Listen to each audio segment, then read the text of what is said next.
Hello, my name is Dallas Gorlick, And I have a trick tip for you today.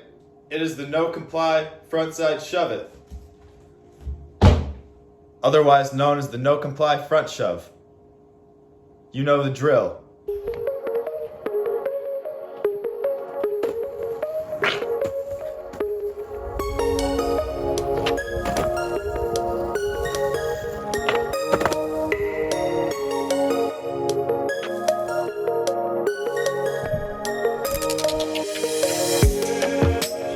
Okay, first things first, let me say that these steps are all going to seem really familiar, and that's because they are.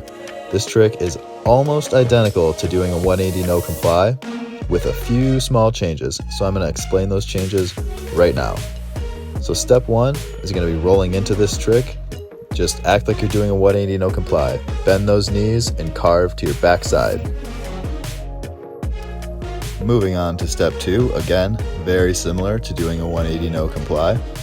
You're going to step that front foot off the board, plant it on the ground, and that weight transfer onto your back foot will pop the board up.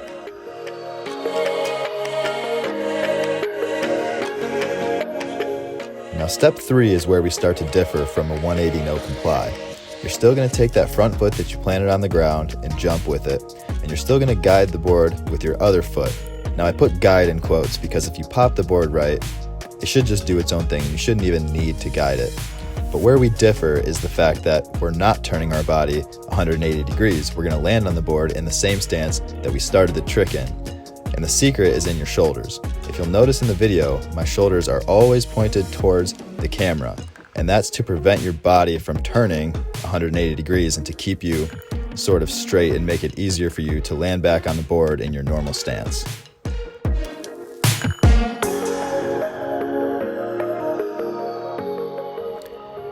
Step four is arguably the hardest step in this trick, because if you'll look at the beginning of this step, my legs are sort of crisscrossed, and you have to get that back leg to the front of the board. So what you want to do is just sort of wrap that leg around, and this may take some time to get. There's two other things that I want to note during this step as well. If you'll notice, my shoulders are still pointing towards the camera, and that is crucial, like I mentioned in the last step. The second thing is you'll notice that my foot is on the board, really never leaves the board. And the reason for that is that the board is going to be in sort of a blind spot and it's going to be hard to see. It's almost going to be behind you.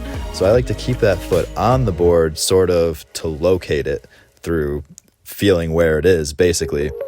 So yeah, keep at this one. This one's going to be a hard step to get down, but you will get it.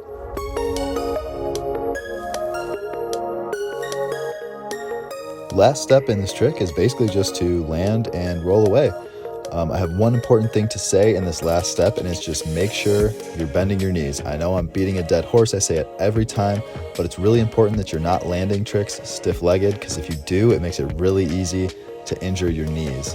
I don't want you guys getting injured.